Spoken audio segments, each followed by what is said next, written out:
Urban India ಮಿನಿಸ್ಟ್ರೀಸ್ನವರು ಪ್ರಸ್ತುತಪಡಿಸುತ್ತಿರುವ 40 ದಿನಗಳ ಧ್ಯಾನ ಸುರುಳಿಗೆ ತಮ್ಮೆಲ್ಲರಿಗೂ ಸ್ವಾಗತ. ಈ 40 ದಿನಗಳ ಧ್ಯಾನಗಳು ಡಾಕ್ಟರ್ PC ಮ್ಯಾಥ್ಯೂ ಮತ್ತು ಶ್ರೀಮತಿ ಸಿಬಿ ಮ್ಯಾಥ್ಯೂ ಅವರು ರಚಿಸಿದ ಧ್ಯಾನಗಳಾಗಿವೆ. ದಿನ 26 ಸ್ವಯಂ ನಿಯಂತ್ರಣ. ಪೊಲೀಸ್ ಅಧಿಕಾರಿಗಳಿಗೆ ಏರ್ಪಡಿಸುವ ಕಾರ್ಯಕ್ರಮಕ್ಕಾಗಿ ನಾನು ಇತ್ತೀಚೆಗೆ ಪೊಲೀಸ್ ಆಯುಕ್ತರನ್ನು ಭೇಟಿ ಮಾಡಿದ್ದೆ. ದೀರ್ಘ ರಜೆಗೆ ಅನುಮತಿ ಕೋರಿ ಒಬ್ಬ ಹಿರಿಯ ಪೊಲೀಸರು ಕಮಿಷನರ್ ಬಳಿಗೆ ಅದೇ ಸಮಯದಲ್ಲಿ ಬಂದಿದ್ದರು.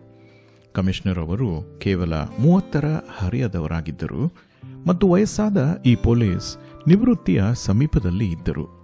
ಕಮಿಷನರ್ ಅವರು ವೈಯಕ್ತಿಕ ರಜೆಯ ಕೋರಿಕೆಯನ್ನು ನಿರಾಕರಿಸಿದರು ಮತ್ತು ಕೆಲಸದಲ್ಲಿನ ಅಕ್ರಮಕ್ಕಾಗಿ ಅವರನ್ನು ಅಮಾನತು ಮಾಡಲು ಬಯಸಿದ್ದರು. ವಯಸ್ಸಾದ ಪೊಲೀಸರು ಅಸಹಾಯಕರಾಗಿ ನಿಂತು ಕಮಿಷನರ್ ಬಳಿ ವಿನಯಪೂರ್ವಕವಾಗಿ ಮನವಿ ಮಾಡುತ್ತಾ ಇದ್ದರು. ಅಧಿಕಾರದ ಕಾರಿಡಾರ್ನಲ್ಲಿ ನಿಂತಾಗ ವಯಸ್ಸು ಯಾವುದೇ ಪಾತ್ರವನ್ನು ವಹಿಸುವುದಿಲ್ಲ ಎಂದು ನಾನು ಯೋಚಿಸುತ್ತಾ ಇದ್ದೆ. ಅಧಿಕಾರದ ಉಪಸ್ಥಿತಿಯಲ್ಲಿ ನಮ್ಮನ್ನು ನಿಯಂತ್ರಿಸುವುದು ಸುಲಭ, ಏಕೆಂದರೆ ಆಗ ವ್ಯವಸ್ಥೆಯ ಭಾಗವಾಗುವುದನ್ನು ಬಿಟ್ಟು ಬೇರೆ ಆಯ್ಕೆ ನಮಗಿರುವುದಿಲ್ಲ. ಆದರೆ ನಾವು ಸಮಾನ ಅಥವಾ ಕಡಿಮೆ ಶಕ್ತಿ ಇರುವವರ ಮುಂದೆ ನಿಂತಾಗ ಅದು ಅಸಂಭವವಾಗಿದೆ.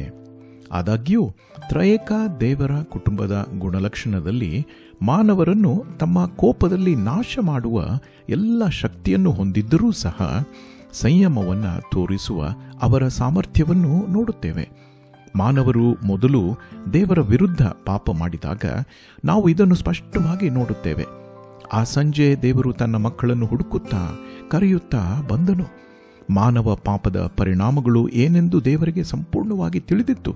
ಅಷ್ಟೇ ಅಲ್ಲ, ತಮ್ಮಲ್ಲಿಯೇ ಒಬ್ಬರು ಅದರ ಬೆಲೆಯನ್ನು ಹೇಗೆ ತೀರಿಸಬೇಕಾಗುತ್ತದೆ ಎಂದೂ ತಿಳಿದಿದ್ದರು. ಬೇರೊಬ್ಬರ ನ್ಯೂನ್ಯತೆಯಿಂದ ಉಂಟಾಗುವ ನಷ್ಟದ ಅಂದಾಜು ನಾವು ತಿಳಿದಾಗ ನಿಯಂತ್ರಣವನ್ನು ಕಳೆದುಕೊಳ್ಳುವ ನಮ್ಮ ಪ್ರವೃತ್ತಿಯು ನಿರೀಕ್ಷಿಸಿದಂತೆ ಹೆಚ್ಚಾಗಿರುತ್ತದೆ ಮತ್ತು ಅಂತಹ ಸಂದರ್ಭಗಳಲ್ಲಿ ನಮ್ಮ ನಿಜವಾದ ಗುಣ ವ್ಯಕ್ತವಾಗುತ್ತದೆ. ಯೇಸು ತನ್ನ ಶಕ್ತಿ ಮತ್ತು ಅಧಿಕಾರವನ್ನು ತೋರಿಸಲು ನಿರಂತರವಾಗಿ ಪ್ರಚೋದಿಸಲ್ಪಟ್ಟಾಗಲೂ ಸಹ ಸ್ವಯಂ ನಿಯಂತ್ರಣವನ್ನು ಪ್ರದರ್ಶಿಸಿದನು. ಶಿಲುಬೆಯ ಮರಣವನ್ನು ತಡೆಯುವ ಪ್ರಸ್ತಾಪದೊಂದಿಗೆ ಸೈತಾನನು ಯೇಸುವನ್ನು ಪ್ರಚೋದಿಸಿದಾಗ ಆತನು ಸ್ವಯಂ ನಿಯಂತ್ರಣವನ್ನು ತೋರಿಸಿದನು. ಸ್ವಯಂ ನಿಯಂತ್ರಣವು ಪವಿತ್ರಾತ್ಮನ ಫಲದ ಒಂದು ಭಾಗವಾಗಿದೆ. ಸ್ವಯಂ ನಿಯಂತ್ರಣವನ್ನು ಚಲಾಯಿಸುವುದು ಅತ್ಯಂತ ಕಠಿಣವಾಗಿದೆ ಮತ್ತು ಯೇಸುವಿನ ಕೃಪೆ ಇಲ್ಲದೆ ಮಾನವೀಯವಾಗಿ ಅದು ಅಸಾಧ್ಯ. ಎಲ್ಲವನ್ನೂ ಸೃಷ್ಟಿಸಿದ ಸ್ವತಃ ದೇವರ ವಾಕ್ಯವಾಗಿರುವ ಯೇಸು ತನ್ನ ಮರಣದವರೆಗೂ ಶಿಲುಬೆಯ ಪ್ರತಿಯೊಂದು ಪರಿಸ್ಥಿತಿಯ ನಿಯಂತ್ರಣದಲ್ಲಿ ಇದ್ದನು.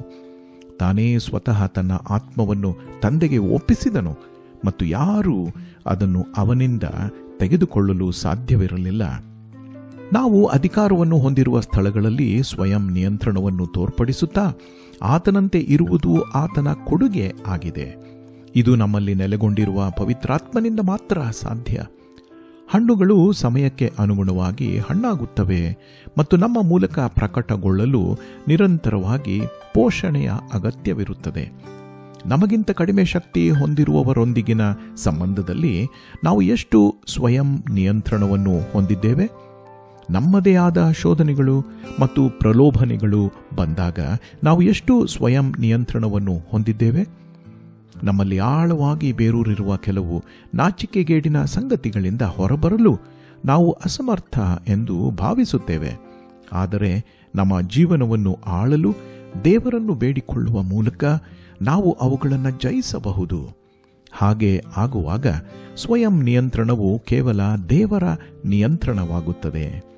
ಆತನ ಆತ್ಮನ ಶಕ್ತಿಯಿಂದ ಯೇಸು ನಿಯಂತ್ರಿತ ಜೀವನ ಶೈಲಿಯನ್ನು ಹೊಂದಲು ದೇವರು ನಮಗೆ ಸಹಾಯ ಮಾಡಲಿ. ಪ್ರಾರ್ಥಿಸೋಣ. ಕರ್ತನಾದ ಯೇಸುವೆ, ನಮ್ಮಷ್ಟಕ್ಕೆ ನಾವೇ ದುರ್ಬಲರಾಗಿದ್ದೇವೆ. ನಾವು ವಿಶೇಷವಾಗಿ ನಮ್ಮ ಸಮಾನರು ಅಥವಾ ನಮಗಿಂತ ಕಡಿಮೆ ಅಧಿಕಾರದಲ್ಲಿ ಇರುವವರೊಂದಿಗೆ ಪದೇ ಪದೇ ನಿಯಂತ್ರಣವನ್ನು ಕಳೆದುಕೊಳ್ಳುತ್ತೇವೆ.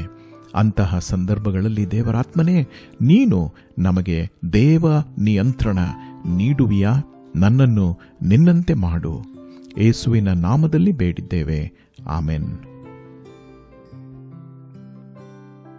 ಈ ಧ್ಯಾನಗಳು ನಿಮಗೆ ಆಶೀರ್ವಾದವಾಗಿವೆ ಎಂದು ನಂಬುತ್ತೇವೆ.